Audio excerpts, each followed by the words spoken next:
Fala da Naba, fala e eu mesmo. Eu mesmo.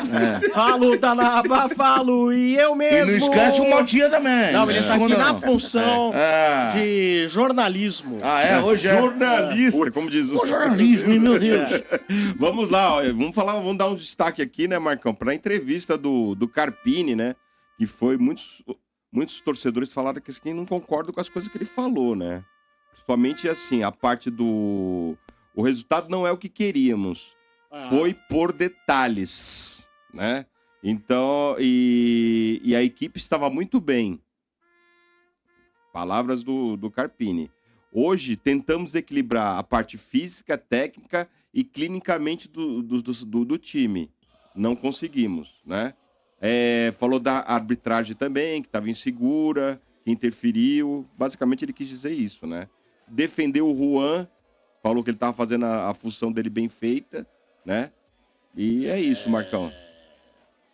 Seguinte, Motinha, eu acho que o Carpini ele tenta contemporizar, né? Quando ele fala que o time estava bem, não estava, né? Na minha opinião, aliás... Ele não fez as substituições, né? Não, para mim foi um erro de planejamento, Motinha. Quando o São Paulo ele ganhou do Água Santa, eu imaginei que o São Paulo já fosse continuar com esse time alternativo contra a Ponte Preta em Campinas, para ter os seus titulares contra o Santos. Afinal de contas, é um clássico. Jogando no Morumbi, a gente sabe que ganhar da Ponte Preta ou ganhar do Santos nessa fase de grupos são 3 pontos da mesma forma, mas você sabe que no clássico aí realmente tem um peso extra, principalmente jogando em casa, onde o São Paulo sempre é muito forte e não costuma perder pontos. Então ontem, na minha opinião, o São Paulo não fez uma boa apresentação, a gente tem que ponderar também, porque tem da falta do Lucas, tem da falta do Rato, tem da falta do Michel Araújo, são jogadores importantes no meio de campo. Você pega aí na lateral direita, cara. A gente tem 3 lateral direito no nosso elenco. Tem o Rafinha, o Igor Vinícius e o Moreira. O Moreira no aquecimento já não tinha os 2 primeiros. O Moreira no aquecimento também sentiu uma lesão. Quem foi improvisado por ali foi o Bobadilha. Então, você pega a quantidade de jogadores que São Paulo ontem não pôde colocar em campo por causa de lesões, realmente fica complicado. A exceção do Michel Araújo, que na realidade ele se recuperou de uma amidalite aí, não treinou durante a semana, por isso ele não foi relacionado. Eu acho que por isso, Motinha, o São Paulo não apresentou um grande futebol. Teve muita dificuldade, eu acho que as duas equipes fizeram muitas faltas durante a partida, e isso comprometeu aí o nível técnico do jogo em si, né? Eu acho que nem Santos, nem São Paulo ali fizeram uma partida exuberante, apesar do Santos aí ser a melhor campanha né, no Campeonato Paulista aí no aspecto geral, mas não fez um grande jogo também. Eu acho que foi um jogo bastante truncado, foi um jogo até feio até certo ponto. Melhorou no segundo tempo, eu acho que as duas equipes tiveram chances ali para poder marcar gols, mas foi só esse 1-0. Agora, Motia, em relação à arbitragem da Edna, eu até vou deixar o lance mais polêmico da partida, que para mim foi o pênalti, para depois todo mundo poder comentar, e acho que todo mundo gostaria de opinar, né, dar a sua opinião, o seu veredito a respeito. O São Paulo teve 2 gols anulados ali, tá? Foram bem anulados, apesar de eu achar a regra do segundo gol idiota, né, uma regra que para mim ela se contradiz, ela se contrapõe, mas tanto o primeiro gol do São Paulo do Luciano no primeiro tempo foi bem anulado, estava impedido, 1 metro ali impedido, não tem o que questionar. E o segundo gol da partida do São Paulo anulado foi o gol do Eric. Cruzamento do Wellington pela esquerda. Eu vou explicar o que diz a regra, tá? Aliás, foi o Lima que trouxe ontem em primeira mão ali na transmissão. É recomendação, não é regra, né, mano? Marcão, é recomendação. Então, Motinha, é uma determinação na realidade. A recomendação você tem que abraçar como se fosse uma determinação, isso é determinado, tá? Então, não é um negócio que é interpretativo, não é a regra. Então, vamos lá. O que diz a regra, Motinha? O Eric que fez o gol. Se a bola bater no braço do Eric e ele mesmo finalizar, ele não pode se valer dessa situação dele ter ajeitado, entre aspas, a bola com a mão e ter feito o gol. Tem que ser marcada a falta como foi. O que acontece? Se a bola bate no braço do Eric e sobra para outro jogador do São Paulo, Caleri, Luciano, quem quer que seja, e esse jogador marca o gol, aí o VAR vai analisar se a bola, por exemplo, se ele levou a mão na bola para poder ajeitar, se estava uma situação natural de corpo, ou seja, Motinha, Aqui tá ótimo, amor. Pega a espuminha. Tô pegando, amor. Dá uma viradinha. Pegou o pulinho? bola na mão. Então, para mim, levou a mão na bola para poder ajeitar, se estava uma situação natural de corpo, ou seja, Motinha, eu acho que isso aí beneficia de qualquer maneira o ataque do time que está, né, se valendo dessa mão na bola ou bola na mão. Então, para mim, era muito mais fácil manter o que já tinha. A bola bateu na mão, pro ataque, marca a falta e acabou. Mas não, essa regra aí, para mim, ela se contradiz e se contrapõe. Com relação ao outro lance Mas, ô Marcão, polêmico só da nesse partida... lance aí que você falou, aí só um parênteses, é um absurdo o desconhecimento de regra por parte do trio de arbitragem e principalmente do VAR. Porque, ô Sombra, isso é jogada objetiva. Jogada objetiva, você não chama a árbitra para ir no monitor. Se a bola pegou no jogador que finalizou e fez o gol, esse lance está invalidado. Esse lance deveria ser objetivo como é um impedimento. Mandar a mensagem para ela, falar, bateu na mão do atacante que fez o gol, invalida o gol. Né? Chamar a mulher para ir no VAR, mano. Não é uma questão de análise, Não é análise. Porque, por exemplo, o pênalti, ok, porque é interpretativo. Agora, se tem a imagem mostrando que a bola tocou na mão do jogador de São Paulo que fez o gol, cara, isso daí é lance objetivo, é falar pra ela no ponto lá, bacana, Edna, bateu na mão do tal do Eric que fez o gol, invalida. Ponta, né? Mas será que ela não, mulher no VAR, mas será que ela não mano, foi lá ver monitor? até por uma questão de segurança da equipe do VAR? Não tem segurança, Tem irmão. segura. Ela vai em impedimento, checar impedimento? Concordo com não você. vai. Mas alguma Então, coisa isso daí tem, mano. Não tem em Portugal. Isso daí mas houve, ela lance, foi. Portugal, é o que eu tô falando. Tá errado. É um erro de quem não. chamou a mulher lá. Sim. Se houve o toque na mão, é igual impedimento. Sim, Impedimento, o árbitro não vai no monitor pra ver se tá impedido ou não. Mas dá prosseguimento aí, Marcão. Equipe toda errada. Sim, então vamos lá. Agora eu quero até a opinião de vocês a respeito, para mim, do lance mais polêmico da partida, o pênalti do Wellington em cima do Otero. Eu, sinceramente, rapaziada, eu não. E mulherada também, porque a Letícia tá na live.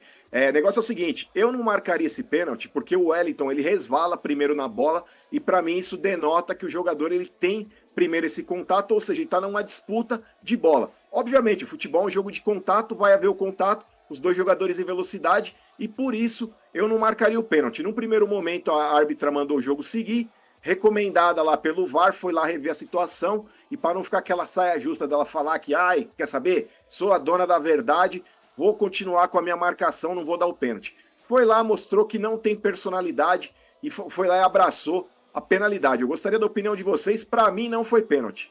Você achou que foi, Lelê? Eu achei que foi. Eu vi, desculpa, tá? Eu vi só aquele lance que mostrou na TV na hora de frente, porque a gente estava para começar a transmissão do Corinthians.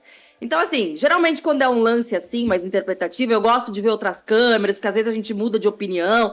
Eu vi só aquele primeiro lance, que acho que vocês sabem que é o que mostrou logo na hora, né, ali no replay. Eu achei que sim, que ele pega no Otero, né, e eu marcaria esse pênalti, Marcão.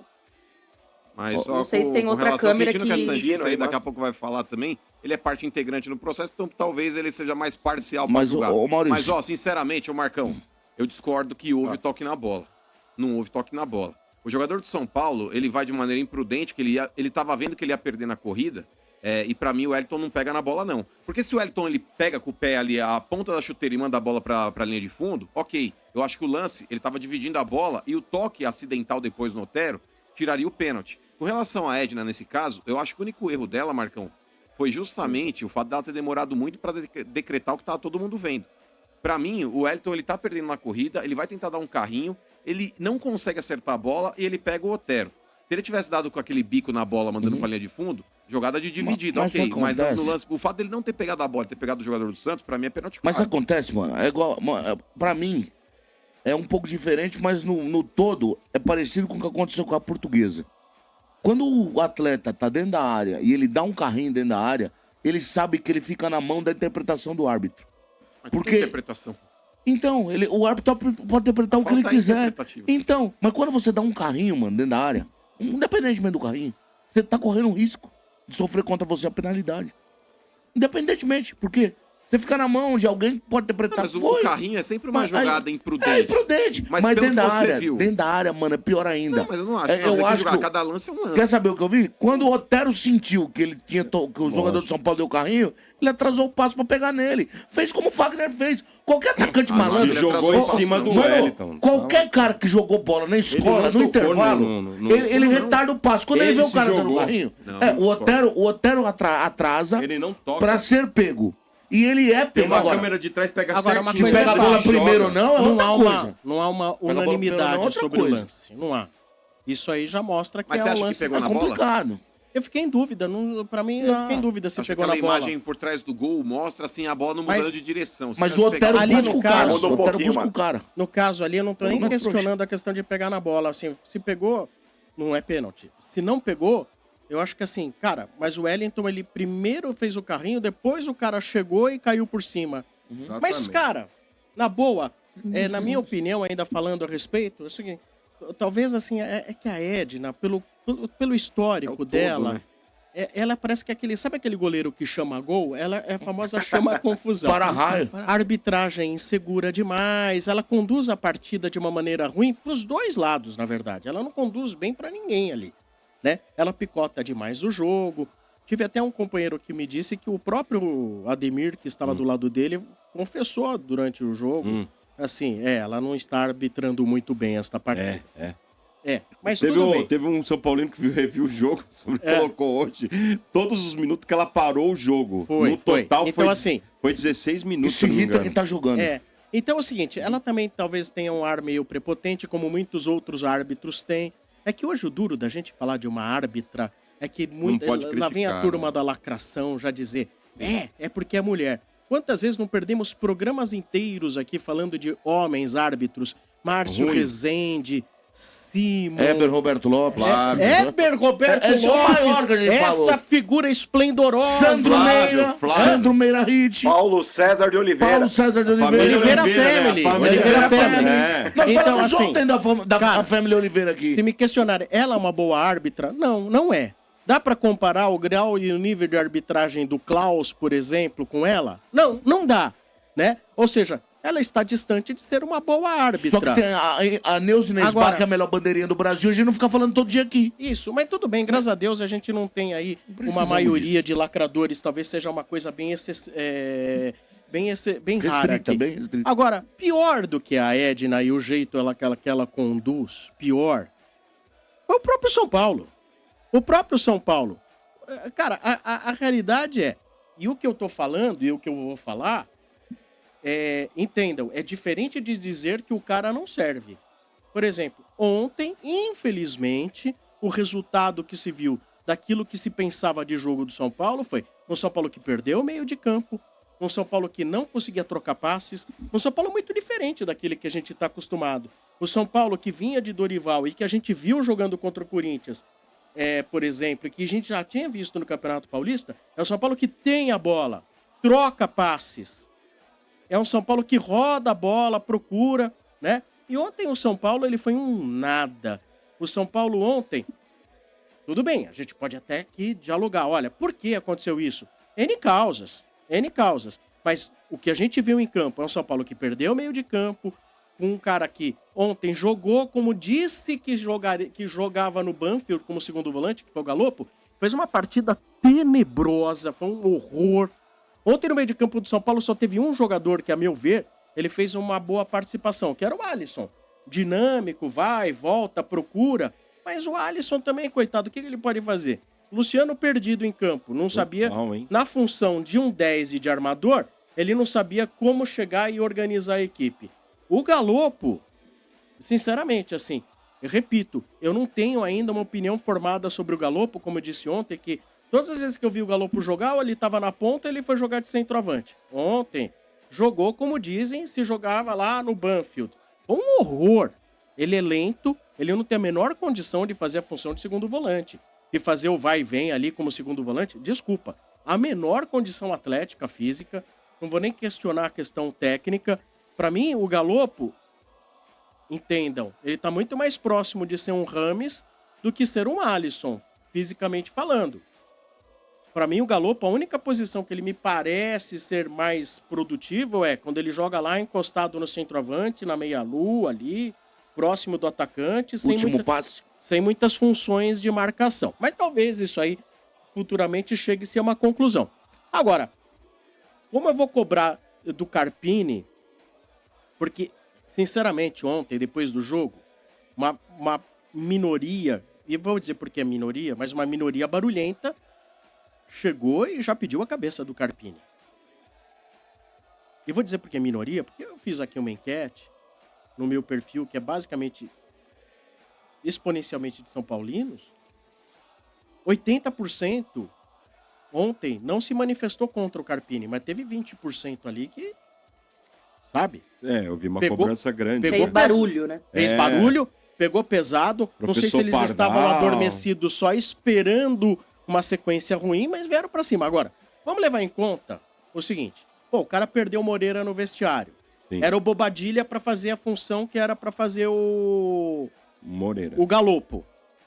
Ah, O Galopo não estava escalado. O Sim, Galopo na entrou, última hora. foi pra segundo volante e o Bobadilha improvisado na direita. Eu acho que até pra improviso, eu acho que o Bobadilha se comportou bem. muito bem. E o Né? Bobadilha que pediu, viu, É. Sombra, pra jogar pela direita ali. Então, assim, já não tem o Rato. O Rato e Lucas são das figuras mais importantes para o meio de campo de São Paulo. Sim. Um pelo passe, pelas inversões, pela marcação. O outro pela condução, drible, dos mais importantes. A equipe sente muito e você conseguir fazer... Essa equipe do São Paulo, dizer assim, o São Paulo tem um time. O São Paulo é Rafael, Rafinha, Arboleda, Diego Costa e Wellington, Pablo Maia, Alisson, Rato, Lucas, Luciano e Caleri. O São Paulo tem um time. Esse time é a equipe do São Paulo. Só que perdeu várias peças. E ao perder essas peças, ontem ele não conseguiu formar uma equipe competitiva. Ontem ele não conseguiu fazer com as alterações. Inclusive ele mudou para o 4-4-2. O São Paulo joga geralmente em outra formação. Mudou. Ontem, Juan pontualmente, e Caleri na frente. tudo que o Carpini planejou, taticamente não funcionou, e as individualidades em campo foram tristes. Luciano. Ele escolheu 2 atacantes para jogar um perto do outro. Juan e Caleri. Mas quando você vê o Caleri às vezes funcionando até como ponta para cruzar a bola pro Juan, você fala assim, ai. Ele não quis sacrificar ninguém. Né? Ele defendeu muito o Juan. E eu entendo, ele tá no papel dele de defender o Juan, falar que, pô, se a torcida não gostou, eu gostei do que o Juan fez. Tá ok. Tá perfeito. Ele tá seguindo a cartilha do que tem que fazer um Tá cara que não jogando quer aos perder leões, grupo. Diferente de alguns outros que podiam, às vezes até, né, nas entrelinhas, como às vezes é um Mano Menezes, um Luxemburgo, até o Joga pros Rogério, leões, né? mostrar que realmente não agradou. Mas ele não quer perder grupo, e tá certo, ele não tem que perder grupo nenhum. Mas ontem as escolhas foram equivocadas, tanto de sistema tático. Agora, também me coloco no lugar do cara, né? Assim, pô, olha aí, sobraram esses jogadores, talvez algumas escolhas equivocadas, o sistema de jogo equivocado, né? E o São Paulo, na real, é que ele perdeu o meio de campo, o Santos foi melhor, o Santos, dentro da sua proposta de jogo, foi mais efetivo, o Santos teve o equilíbrio do jogo no primeiro tempo, não deixava o São Paulo criar. No segundo tempo, o São Paulo só criou chances perto do fim do jogo, nos últimos 10, 15 minutos, porque o Santos fez o gol, o Santos deu campo para o São Paulo, que é uma característica do Carille. Aí o São Paulo jogou lá abafa, com né? o Ferreirinha na esquerda, o Eric na direita. Chegou até a ter gol, foi anulado, ok, sem discussão quanto à questão da anulação do gol. E então ficou aquela parecendo, não, mas por que não jogou desde o primeiro tempo desse jeito? Vamos entender o contexto do jogo. O Santos também recuou. Deixou o São Paulo ir pra cima, o São Paulo foi pro abafa. Tava feliz com o resultado, Santos. Exato. Agora, dizer já, como esses 20% estão dizendo, o cara não presta, o cara não serve, o cara não sabe, por causa de um jogo ruim dele, jogo ruim da equipe, tudo ruim ontem, tudo ruim.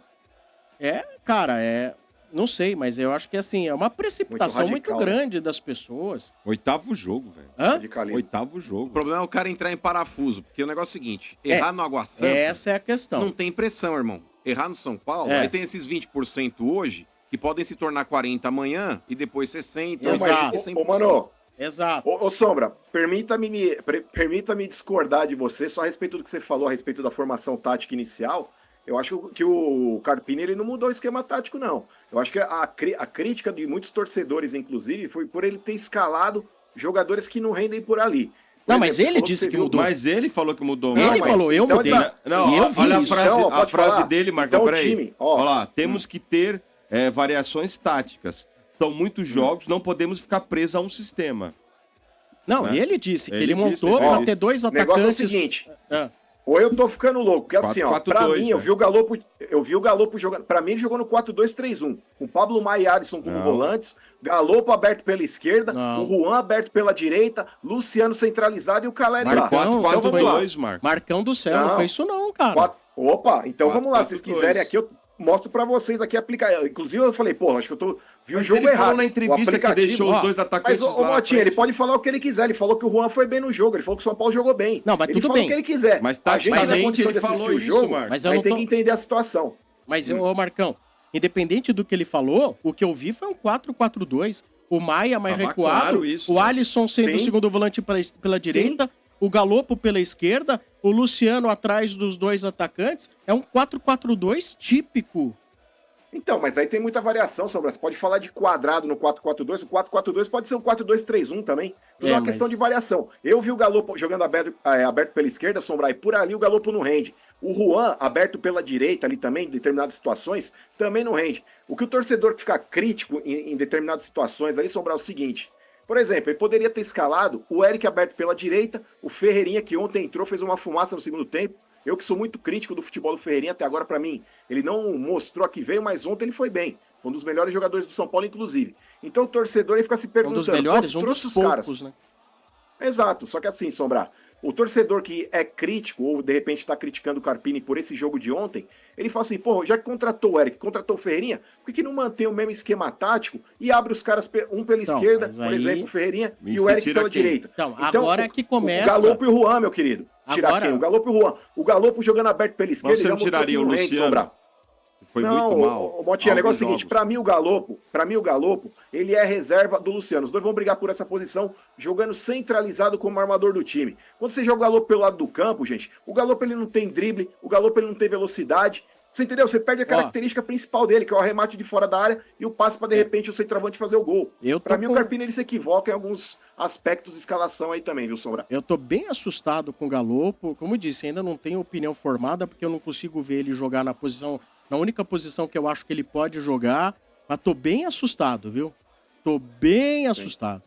O Galopo é meio Henrique Dourado, né? É um craque no pênalti. Craque do pênalti, Por enquanto, eu vou te dizer uma coisa. Ele é bom de bola parada. Por enquanto, eu vou te dizer uma coisa. O que eu vi do Galopo no São Paulo é o craque do pênalti. Só. Tem pênalti com ele mesmo, né? Agora, lógico, né? Tem muito torcedor que, de repente, ainda tá assim, tipo, não, E tá certo, até entendo. Vamos com calma. Eu também tenho que ter calma nesse momento, porque ainda não vi ele jogando na função de armador. Mas até o Ademir aí, Marcão. O Ademir viu aí o Ademir também viu como nós aqui. 4-4-2 puro ali. Velho. É que o Galopo jogando aberto pela esquerda, Sombra, quando a gente fala de segundo volante, a gente imagina que aquele cara que joga no meio de campo ali centralizado. Hoje você tem o Alisson que faz o lado direito e você tem o Galopo que faz o lado esquerdo. O São Paulo, Sombra, quando ele não tem um lateral que sobe, o Galopo em determinadas situações ele precisa fazer essa jogada de lado. É por isso que eu tô Sombra, falando. eu só quero saber se o Tonhão comeu a língua do Ademir hoje, que ele tá só na mímica aí. O que é? Vou esperar o meu momento. Porque se ele tá esperando é porque o momento vem bravo. O momento vem forte. Mas a questão é essa, bicho. Perdemos, jogamos uma porcaria aí. E agora o que preocupa... Não sei se foi o Marcão ou o Mano que falaram, agora ele tá sentindo que é ser treinador de São Paulo. Vai, a pressão porque você precisa ver o psicológico do cara. Agora você precisa ver o psicológico do cara. Como é que estrutura? Que nem eu li agora no blog do São Paulo há um tempo atrás, aí um pouco antes do programa, fala assim que ele já passou a madrugada em claro para rever os erros e etc. Então, assim...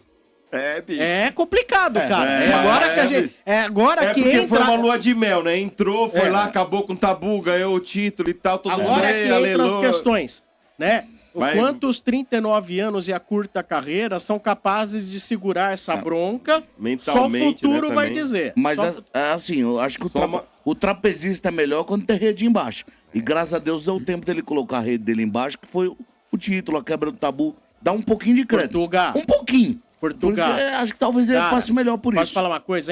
Isso tudo em tese Não, ele quebrou o tabu, ganhou o título contra o Palmeiras. Pôs uma redinha embaixo dele, o trapezista. Ganha um prazo de tranquilidade. O prazo vai embora a partir do momento que você perde 2 seguidas. Vai.